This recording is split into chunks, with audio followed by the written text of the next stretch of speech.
سوال یہ آیا، کہتے ہیں میں نے شادی کی کہ میرے حالات بدل جائیں مگر میرے حالات نہ بدلے. میری بیوی مجھے اس بات کے تانے دیتی ہے، وہ غربت پر بھی تانے، روزگار پر نہ ہونے پر تانے. سمجھ گیا، لیکن یہ کہ بعض اوقات جوابی کاروائی ایسی ہوتی ہے کہ وہ تانوں کی تعداد بڑھا دیتی ہے. اگر صبر سے، تحمل سے، مسکرا کر اور شرعی طور پر معلومات ہوں اور کوئی حدیثیں، واقعات سنا کر اگر بیوی کو سمجھایا جائے تو آخر وہ بھی تو انسان ہے. اور ہو سکتا ہے یہ مسلمان ہی نے ظاہر سوال کیا ہوگا، تو مسلمان ہے، اس کو اگر کوئی حدیث سنائی جائے تو فرق تو پڑے گا نا، فائدہ تو ہوگا. وَذَكِّرْ فَإِنَّ الذِّكْرَىٰ تَنفَعُ الْمُؤْمِنِينَ، سمجھاؤ کہ سمجھانا مسلمانوں کو فائدہ دیتا ہے. تو محبت سے، پیار سے سمجھائیں گے کہ دیکھو اس طرح آپ کہتی ہیں تو ظاہر ہے میرا دل دکھتا ہے. اب شیطان مجھے بہکائے گا، میں کچھ کہہ دوں گا، پھر ہو سکتا ہے آپ کا بھی دل دکھ جائے. تو اس طرح مجھے نہ کہیں، مجھے شوق تو نہیں ہے کہ ہم بھوکے مریں.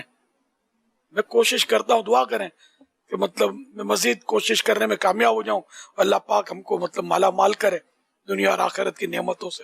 پیار محبت سے سمجھائیں تو کیسی بیوی وہ آخر کب تک لڑے گی؟ تو عام طور پر لڑائی بڑھتی ہے، وہی بولتا نا تالی دو ہاتھ سے بجتی ہے، ایک سے کتنا ہی مارو نہیں بجے گی. تو بیوی کتنا شور کرے جھگڑا نہیں ہوگا.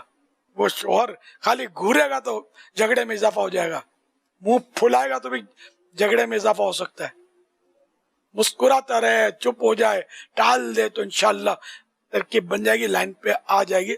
آپ نے بہت تجربے کیے ہوں گے، بگاڑ بڑھ گیا ہو سکتا ہے، خدا نہ خواستہ.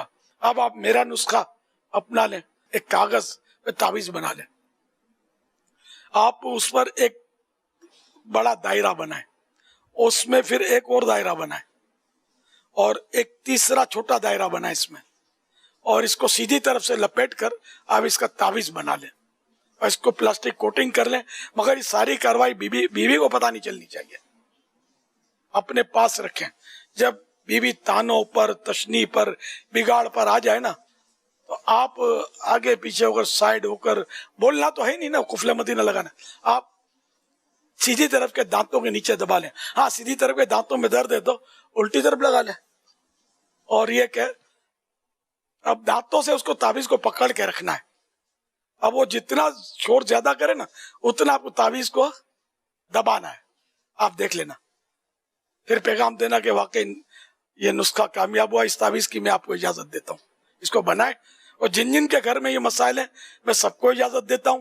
اور اگر شوہر اس طرح کی شور شرابے کرتا ہے تو بیوی یہ تعویذ آزما لے، فائدہ نہ ہو تو مجھے کہنا، انشاءاللہ.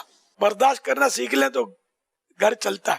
کہ کچھ نہ کچھ، اب یہ عورت ہے، آپ مرد ہیں، کچھ نہ نیچر میں تو فرق ہوتا ہے. تو یوں 5 انگلیاں بھی تو صحیح نہیں ہے نا، 2 باتیں اچھی ہیں، 2 باتیں بری، 1 بات بری ہے تو 3 باتیں اچھی. یہ ہوتا ہے، مطلب کچھ نہ کچھ تو لکھن ہوتے ہیں. مرد میں بھی تو کچھ نہ کچھ لکھن ہوتے ہیں، ایسے لچھن ہوتے ہیں کہ جس سے عورت تنگ آ جاتی ہے.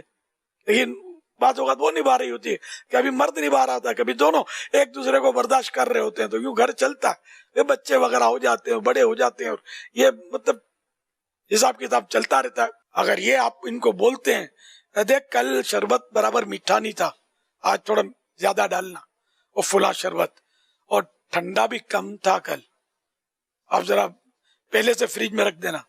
اور ہاں، اور کل نمک زیادہ ڈال دیا تھا. یہ حرکتیں کر رہے ہیں تو میاں بیوی کے پھر بنی مائنس ٹھنی جھگڑے ہوں گے، کیونکہ جب بولو گے نہیں تو جھگڑے بھی نہیں ہوں گے. یا اسی طرح عورت کچھ کڑکڑ کرتی رہتی ہے کہ ذرا پیاز کاٹ دو، میں کتنے کاٹوں، میری آنکھیں جل رہی ہیں، ذرا اٹھاؤ، یہ لو، یہ چھری پھینکی اس کی طرف، یہ اٹھاؤ پیاز، یہ نکالو آلو ادھر سے. یہ دھندے اگر بیوی کرتی ہے تو بھی جھگڑے ہو سکتے ہیں. اگر شوہر کے پورے بدن میں پھوڑے ہو جائیں، پیپ پڑ جائے، اور بیوی اگر اس کو چاٹے اپنی زبان سے، یہ مثال دی ہے اس چیز میں، تب بھی یہ اس کے حقوق ادا نہیں کر سکتی شوہر کے. اتنا شوہر کا مطلب ہے نا، شوہر کا اتنا حق زیادہ ہے. الرجال قوامون علی النساء، کہ مرد جو ہے عورتوں پر حاکم ہے. تو اس کی اطاعت کرنی ہے، فرما برداری کرنی ہے جائز باتوں میں. ہاں گناہ کا کہے تو نہیں ماننا کہ تو پردہ مت کر، بے پردہ شاپنگ کے لیے چل، تو نہیں جانا ہے. تو اپنے طور پر کوشش کر رہی ہے پوری کہ یہ گناہ کا کام نہ ہو. شوہر کو ویسے اخلاقی طور پہ چاہیے تو صحیح کچھ نہ کچھ تعاون کرتا رہے، پکانے میں، دھونے میں. کبھی بیمار سیمار ہوتی ہے عورت، کبھی بچہ بھی سنبھالنا پڑتا ہے، کبھی مطلب دھلانا بھی پڑتا ہے بچے کو، سب کچھ کرنا پڑتا ہے. خالی بچے کو چومتے رہو اور موج کرتے رہو یہ تو نہیں ہے نا. بچے کو چومو بھی ہو، تھوڑا کبھی اس کو دھونے کا کام بھی کر لیا کرو. صحیح بولتا ہوں، مطلب تعاون کرنا چاہیے. تو دونوں ایک دوسرے سے تعاون کریں گے تو گھر چلتا رہے گا، ورنہ تو یہی چک چک چک چک ہوتی رہے گی، گناہوں کے دروازے کھلتے رہیں گے اور گناہوں میں اضافہ ہوتا رہے گا. کبھی جھاڑو اٹھا لو، ہاں مارنے کے لیے نہیں، گھر میں جھاڑو دینے کے لیے. کبھی دسترخوان بچھا لو، کبھی برتن اٹھا لو. یار یہ بیچاری سارے کام ایک ہی کرے، یہ ضروری تو نہیں ہے نا. تو ایک دوسرے کو تعاون کریں، اللہ کرے گا تو آپ کا گھر مدینے کی طرف اڑے گا.